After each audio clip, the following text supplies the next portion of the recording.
Bonjour à tous, soyez les bienvenus. Nous sommes ravis de vous avoir sur Audace Télévision pour le compte de l'émission Les Déraisonnables. Les Déraisonnables, c'est l'émission qui donne la parole, qui s'intéresse à ces entrepreneurs qui ont l'audace d'entreprendre justement alors qu'au départ, rien du tout ne les prédestinait à ce qu'ils sont aujourd'hui. Aujourd'hui, nous recevons pour ce numéro un invité exceptionnel que je vais présenter tout à l'heure et vous saurez pourquoi. Il s'appelle tout simplement Aziz Seni. Aziz, c'est un plaisir de vous avoir. Bonjour. Bonjour. Merci de votre invitation. Merci aussi. C'est un vrai plaisir et aussi un honneur de vous avoir dans notre émission Les Déraisonnables. Vous vous définissez aussi comme déraisonnable? Je pense que l'inconscience est une forme d'intelligence. Pourvu que les risques soient anticipés et mesurés. On a besoin de folie. Ce sont les grands fous qui ont fait avancer l'humanité. Des gens comme Edison qui n'ont pas amélioré la bougie et ont été arpentés un peu à l'aventure la création de l'ampoule. Pierre et Marie Curie et d'autres grands inventeurs qui ont été, oui, des grands fous. Certains appellent ça des génies. Léonard de Vinci, en son temps, pensait qu'on pouvait voler. Il était pris pour un fou à son époque. Aujourd'hui, on arrive même à aller dans l'espace, sur la Lune et sur d'autres planètes. Donc oui, on a besoin de gens déraisonnables, de gens inconscients, de fous comme Elon Musk, comme Steve Jobs et d'autres qui font avancer notre réflexion et repoussent à chaque fois un peu plus les limites du possible. Et vous en faites partie? Je ne sais pas, en tout cas j'essaye d'être un peu créatif, d'essayer d'imaginer d'autres formes de pratiques économiques, d'entrepreneuriat et d'aller sur des chemins où peut-être personne n'a encore été. Bien sûr, alors dans cette émission, on ne va pas parler du passé, pas trop de votre parcours, on va parler des perspectives, ce qui nous intéresse le plus. Mais toutefois, dites-nous d'où venez-vous dans le domaine de l'entrepreneuriat? Écoutez, moi je suis né au Maroc, je suis arrivé très petit en France, j'ai grandi à Mantes-la-Jolie, la capitale des Peuls en France, Quand même, un lien très fort avec le Sénégal, et j'y ai créé ma première entreprise de transport à la demande, de taxi collectif, une entreprise que j'ai développée qui a dépassé la centaine de chauffeurs en Île-de-France. J'ai été aussi à l'origine en association de création d'un réseau de location de véhicules, d'un fonds d'investissement aussi, avec l'appui d'un grand monsieur qui est le fondateur d'AXA, un fonds d'investissement pour les banlieues, pour les entreprises installées en banlieue, qui s'appelait Business Angel des cités, qui s'appelle aujourd'hui Impact Partner. Et voilà, j'ai un parcours d'entrepreneur, j'ai jamais été salarié dans un groupe et j'ai depuis un an mis les pieds sur le continent africain et plus particulièrement au Sénégal et plus particulièrement à Dakar. Vous êtes classé 63e parmi les entrepreneurs français les plus en vue, les plus remarqués. Dites-nous, ça vous fait quoi? Écoutez, les classements, on leur fait dire ce qu'on veut, c'est une reconnaissance forcément, mais l'important c'est que le travail soit accompli, qu'on puisse réaliser ses rêves. Moi, ça fait 20 ans que je suis entrepreneur et ça fait 20 ans que je m'éclate, ça fait 20 ans que je fais des choses qui me plaisent et c'est surtout ça la vraie chance, parce que beaucoup de gens se lèvent le matin, vont au travail parce qu'ils sont obligés, parce qu'ils n'ont pas choisi, parce qu'il faut payer les factures et remplir le frigo et son loyer en fin de mois. Moi, très tôt, très jeune, j'ai choisi que mon chemin, j'ai un petit peu pris mon destin en main et depuis je m'éclate. Alors tout n'est pas facile tous les jours, il y a des hauts, il y a des bas, mais cette route, ce chemin de l'entrepreneuriat, eh bien, me va parfaitement. Je suis quelqu'un d'heureux professionnellement, vraiment très heureux. D'où vous êtes venu ce courage, cette volonté et surtout cette motivation de vous lancer dans l'entrepreneuriat? Écoutez, moi je suis un fils d'ouvrier immigré qui est arrivé en France pour travailler. C'est une migration économique, comme il y a eu une grosse vague dans les années 60 d'ouvriers qui sont venus des anciennes colonies françaises, maghrébines, subsahariennes. Et mon papa Dieu et son âme, nous a élevés avec des valeurs parmi lesquelles le travail, essayer de s'accomplir, se faire plaisir, se dépasser, le dépassement de soi. Et donc, j'avais pas d'entrepreneurs dans ma famille, pas des gens que je côtoyais, c'était pas les amis de papa, les entrepreneurs d'un milieu ouvrier. Je savais pas ce que ça pouvait être un entrepreneur. C'est juste peut-être l'envie et l'inconscience. On a commencé par parler de folie, oui, peut-être une forme d'inconscience. Le côté un peu téméraire, voire audacieux, de se dire c'est un challenge, je vais y arriver. mon papa était ouvrier, ben moi je vais être chef d'entreprise. Avec tout ce que ça recouvre comme reconnaissance sociale, estime de soi, l'image qu'on peut renvoyer à la fois pour soi-même et pour les autres, et puis la fierté que ça peut incarner pour sa famille, parce que c'était aussi une forme de remerciement. L'immigration, c'est pas quelque chose de facile, particulièrement pour cette génération en Europe. Ils ont sacrifié beaucoup de temps, leur vie, leur famille, et c'était la moindre des choses que de leur dire qu'à travers cette réussite entre guillemets sociale, parce que pour des parents immigrés, avoir des enfants chefs d'entreprise, c'est une belle réussite professionnelle, c'était simplement une forme de merci. Voilà, vous n'avez pas fait tout ça pour rien. D'accord, on reviendra sur le parcours, les difficultés à la fin de cette émission. Mais bien avant, dites-nous, pourquoi vous avez choisi d'investir en Afrique, M. Aziz? Écoutez, c'est peut-être la crise de la quarantaine. J'arrive à 40 ans, j'avais envie de faire d'autres choses. Vous savez, j'ai fait beaucoup de choses en France. Je me suis impliqué pour les banlieues, énormément. Une association d'aide à la création d'entreprises pour les banlieues, un fonds d'investissement pour les banlieues. J'ai écrit un livre et un guide de l'entrepreneuriat qui s'appelle Monte ton bise pour les entrepreneurs qui se trouvent en banlieue. Et je n'avais pas d'expérience internationale. On ne me l'enlèvera pas, je suis d'origine africaine.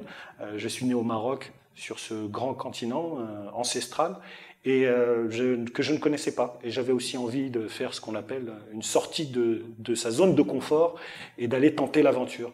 Alors un peu comme les cow-boys du temps du Far West qui rêvaient de conquérir le Grand Ouest, eh bien j'ai posé mes valises à Dakar en me disant j'ai une petite expérience dans le domaine de l'entrepreneuriat, mon fil conducteur c'est l'impact social, c'est essayer d'avoir des entreprises qui gagnent de l'argent, mais en se souciant fortement de l'impact social, de l'environnement, du bien-être qu'on peut produire à travers les organisations économiques.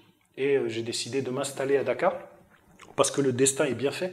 J'ai un ami franco-sénégalais, Dieu et son âme, Ambroise Mala, qui m'a invité au Sénégal il y a 1 an et demi, pour des vacances, pour me faire découvrir ce pays que je ne connaissais pas. Je suis tombé amoureux. J'avais dit à Ambroise, Dieu, son âme, je reviendrai, je vais m'installer, je vais développer une entreprise ici. Il m'a dit, oh, tu sais, il y en a beaucoup qui visitent et après qui repartent. Le mois d'après, j'étais installé ici, à Sacré-Cœur, près de l'école BEM, où j'ai pris mon appartement. Et puis j'ai pris le temps aussi de découvrir cette culture, la société, les Sénégalais, avant de pouvoir commencer à réfléchir à une vraie création d'entreprise. Parce qu'il ne s'agissait pas pour moi d'arriver et de plaquer un modèle, ça ne marche jamais. Il faut arriver humble, en posture ouverte, essayer de comprendre l'autre, dans sa culture, dans son histoire, dans toutes ses dimensions, avant de pouvoir correctement se lancer à écouter et à offrir quelque chose de nouveau aux consommateurs et essayer de voir quel impact social ça peut avoir. Dans quel domaine vous investissez au Sénégal? Alors moi j'ai créé une société qui s'appelle C'est mon taxi. C'est mon taxi, ce n'est pas une société de transport, on va dire qu'on valorise le métier du taxi. On a 4 axes, 4 métiers. On forme des jeunes diplômés, sans emploi, à l'esprit entrepreneur taxi. Il ne s'agit pas simplement de les former à devenir des chauffeurs de taxi, mais entrepreneurs taxi. C'est-à-dire de concevoir le métier de taxi comme une petite entreprise, une micro-entreprise qu'il va falloir gérer, développer avec des problématiques d'organisation, des problématiques commerciales, des problématiques de gestion logistique. Bref, une dimension un peu 360 degrés. On a un deuxième métier qui est celui de faire de la location-vente de taxi, avec une particularité, c'est que c'est de la location-vente de taxi sans apport ni caution personnelle, ni caution financière, pardon. Donc, un jeune qui est formé chez nous, ou un ancien locataire de véhicules de taxi, peut accéder à l'acquisition, à la propriété d'un véhicule. Il vient nous voir, il nous explique quel véhicule il veut acheter, nous l'achetons pour lui et nous le mettons en location-vente sur des durées de 48 à 60 mois. Donc c'est 4 à 5 ans. Nous avons un troisième métier qui est celui de valoriser le chiffre d'affaires. On va aider le taxi à gagner mieux sa vie. Alors avec 2 choses, on a pour l'instant une application de type Uber, réservation digitale, réservation de courses de taxi par application digitale. Et nous sommes en train de lancer un concept innovant, inédit sur le continent africain, c'est Taxi Shop. Taxi Shop, qu'est-ce que c'est? C'est transformer les taxis en petites boutiques ambulantes, en centre de distribution de proximité, où le client pourra acheter de l'eau, du snack, des lingettes, etc. Donc transformer le taxi en boutique pour que le chauffeur puisse gagner un peu plus sa vie, un peu mieux sa vie. Et puis nous avons un 4e métier, c'est celui Alors là, c'est plus sur l'esprit de reconnaissance, c'est de fédérer une communauté à travers la communauté African Driver. C'est parce que l'objectif de C'est mon taxi, ce n'est pas simplement de rester à Dakar, mais c'est de se développer sur tout le continent où les besoins en matière d'accession à la propriété de taxi, au niveau du renouvellement de la flotte, au niveau de la mobilité, sont énormément présents et très importants. Je pense par exemple à la Côte d'Ivoire ou au Gabon. Alors, vous êtes dans le secteur du transport ici au Sénégal. Quelle est la vision que vous portez pour cette activité? Il y a un gros potentiel et puis une marge de progression importante sur la partie transport de personnes à la demande, dont le taxi est un des acteurs. Moi, je ne crois pas au système des VTC à la Uber avec des véhicules de standing, etc. parce que je pense que le marché ne s'y prête pas. Par contre, je pense que nous avons une marge de progression pour aider d'abord le renouvellement du parc auto, tout en répondant à des problématiques environnementales. Il y a 300 000 véhicules qui circulent à Dakar. C'est je crois que c'est la 25e ville la plus polluée au monde. Et les effets, les gaz émis par les véhicules y contribuent, donc les taxis, qui sont à peu près 20 000 à Dakar. La moyenne d'âge est de 19 ans. La moyenne d'âge de la flotte de taxis est de 19 ans, donc il faut contribuer à renouveler. Malheureusement, et c'est une problématique à laquelle on répond, c'est que les chauffeurs de taxi ne gagnent pas suffisamment leur vie pour pouvoir racheter un véhicule ou acheter tout simplement un véhicule un peu plus neuf, un peu plus sécurisé, un peu moins polluant. Et nous, on intervient sur ce sujet-là. Ensuite, avec notre application, qu'est-ce qui va se passer? Ce qu'on veut, c'est réorganiser un petit peu les courses. Qu'on n'ait pas des chauffeurs qui traversent toute la ville pour aller gagner 2000 ou 3000 francs CFA, alors que ce n'est pas du tout rentable. Que ça contribue un peu plus aux embouteillages, à la pollution, à la détérioration de son véhicule. Bref, réorganiser un peu logistiquement. Donc, Dakar, pour démarrer et réfléchir à ce business qui est C'est mon taxi, c'est très très intéressant parce qu'on part de très très loin et la marge de progression est très importante. D'accord. Dakar, pour un début, vous comptez vous installer dans d'autres villes, dans d'autres pays peut-être? L'idée, c'est de modéliser sur Dakar. Donc c'est notre site pilote, c'est notre base arrière. Et l'idée, c'est ensuite de conquérir l'Afrique. Les besoins sont présents dans toutes les grandes capitales africaines. Abidjan, Libreville, Yaoundé, Lomé. Il y a des tas de villes où on a ces problématiques-là, à la fois de formation des chauffeurs de taxi, à la fois sur l'accession à la propriété des taxis. Et je pense que c'est dans l'intérêt des États, des populations, des consommateurs, de pouvoir avoir une société comme C'est mon taxi pour pouvoir répondre et les accompagner sur ces sujets-là. Partout où vous passez, vous évoquez le partage. Vous êtes un homme de partage d'idées, transfert des compétences et autres. Le fait de revenir en Afrique parce que vous êtes issu de la diaspora, est-ce que c'est une façon de tendre la main à l'Afrique, au continent? Je pense que c'est pas tendre la main, je pense que j'ai pas une vision misérabiliste de l'Afrique. C'est peut-être aujourd'hui, vous savez, on entend beaucoup à droite, à gauche, l'Afrique aurait besoin des autres continents, l'Afrique a besoin de l'Europe, l'Afrique a besoin de l'Asie. Moi, je pense plutôt qu'aujourd'hui, c'est l'Asie, l'Europe, les États-Unis qui ont besoin de l'Afrique. Parce que c'est le continent d'aujourd'hui et c'est le continent de demain. C'est des potentiels de croissance dans tous les domaines qui sont exceptionnels. Une population très jeune, des besoins en consommation qui vont aller en se développant. Donc, je ne crois pas que ce soit dans ce sens-là qu'il faille regarder. Par contre, je pense que la diaspora, oui, ceux qui aiment l'Afrique, on peut être d'origine africaine, on peut aussi se sentir très proche de l'Afrique pour différentes raisons, proximité culturelle, idéologique, sociale, religieuse, pourquoi pas, etc. On a un rôle à jouer pour contribuer, canaliser ce développement avec une vision, en tout cas pour ma part, très éthique, c'est-à-dire que ce développement économique légitime et nécessaire se fasse dans l'intérêt des gens qui sont là, de l'humain, et repenser l'homme avec un grand H au centre de toutes nos réflexions. Tout ce développement économique doit se faire dans l'intérêt des gens, sinon ça n'a pas de sens. Vous avez dit qu'on a un rôle à jouer, vous de la diaspora. Comment la diaspora peut contribuer au développement de notre continent, bien sûr, parce que nous sommes un continent, vous venez de dire, avec une énorme potentialité. Comment la diaspora peut contribuer à ce développement? Oh bah, il y a plusieurs façons de faire. Dans cette diaspora, il y a des gens déjà qui travaillent beaucoup et qui font un travail formidable depuis l'Europe, depuis les États-Unis, et qui font un transfert, par exemple, de compétences. Il y a beaucoup de gens qui viennent transmettre ce qu'ils ont appris dans des belles écoles, dans des grandes écoles européennes, américaines. Vous avez aussi un flux financier qui est important. Des gens qui envoient de l'argent, comme le faisait mon papa au Maroc, d'autres le font ici au Sénégal, pour aider la famille, pour investir aussi dans des activités, des petites activités de commerce, de proximité, mais aussi pour faire de l'investissement un peu plus lourd. Moi, je fais partie de ces modestes investisseurs qui est arrivé au Sénégal pour créer Mon Taxi. C'est quand même plus de 600 millions de francs CFA investis. Donc je fais partie de ces petits investisseurs qui arrivent.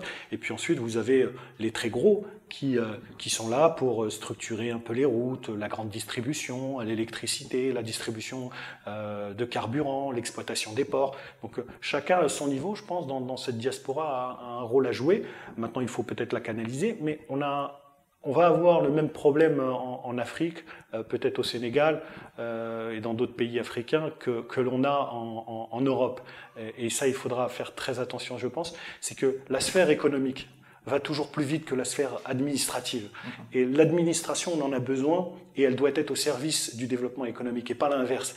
Et il faut que les deux aillent en même temps. Or, on a un développement extraordinaire et très rapide de la sphère économique, il faut que l'administration et les organisations administratives suivent.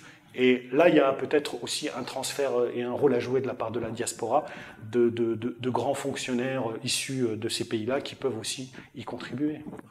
Ok, et quelles sont justement les difficultés administratives pour la diaspora?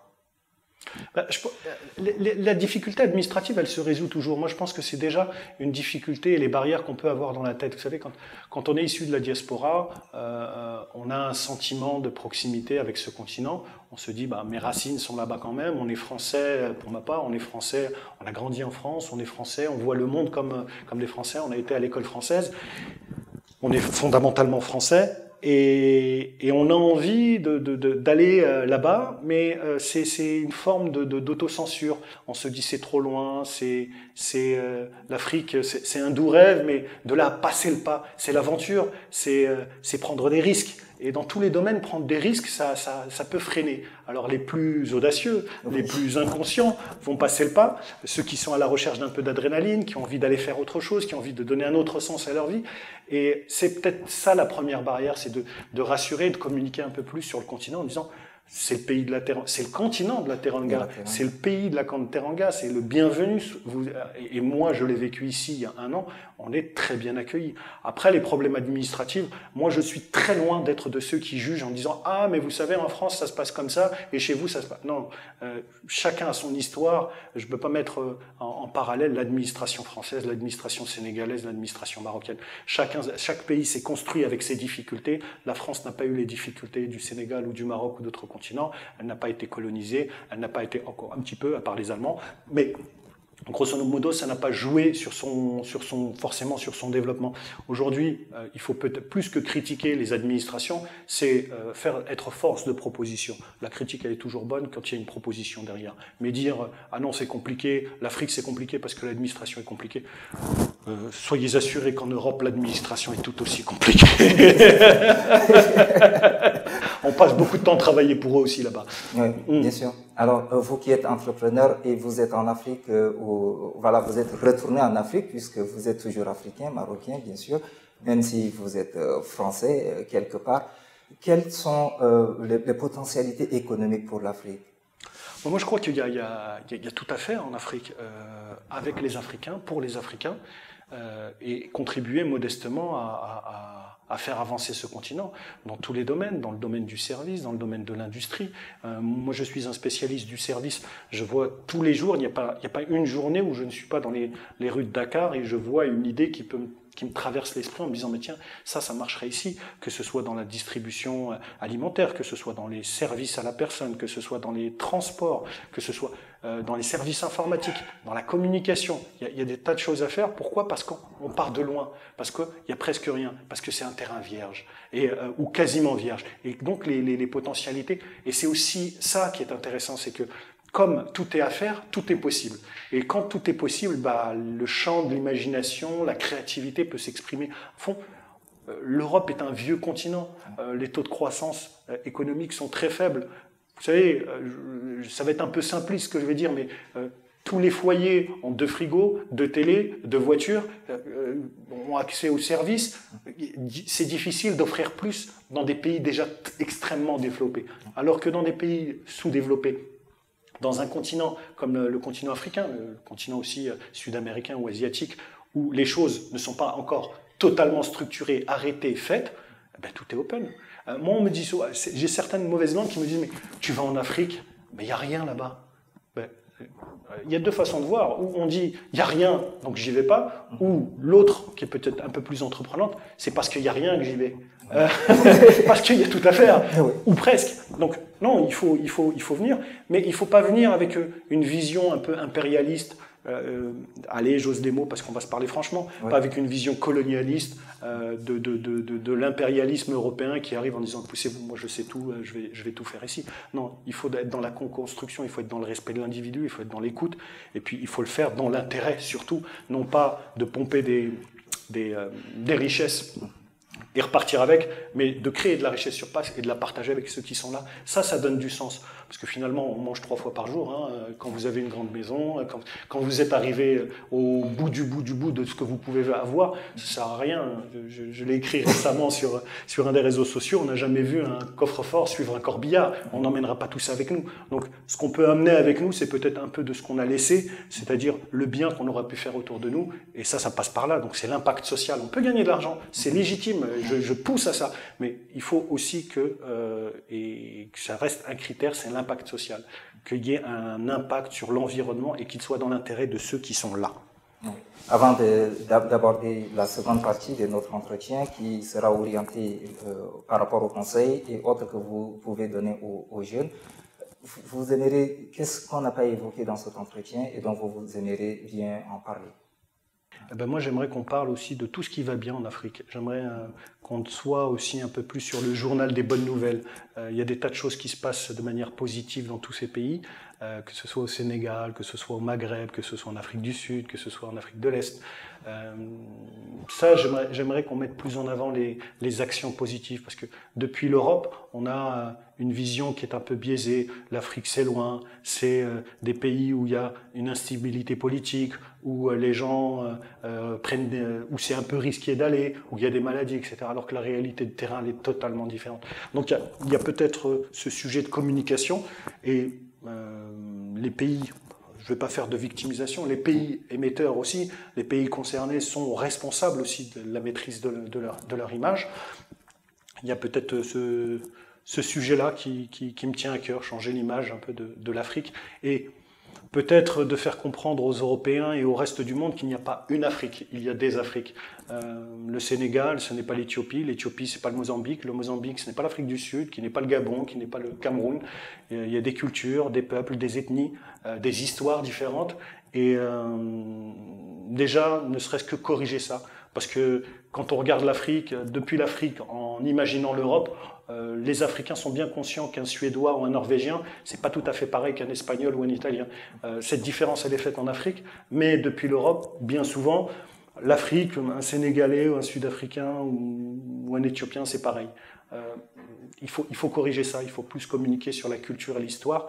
Et la culture et l'histoire de l'Afrique, elle n'est pas totalement enseignée comme elle devrait, en tout cas en France. Et c'est peut-être aussi aux Africains de pousser, les Africains dans leur large majorité, les pays africains, de pousser à ce que l'enseignement de leur histoire soit fait aussi en passant par exemple par cette diaspora. Monsieur Aziz, merci d'être passé. Merci de votre invitation. Mesdames et messieurs, c'est la fin de cette émission. Nous vous disons merci de votre fidélité à Audace Télévision, la chaîne qui donne la parole aux leaders et entrepreneurs. Donnons-nous rendez-vous justement pour un prochain numéro. D'ici là, portez-vous bien.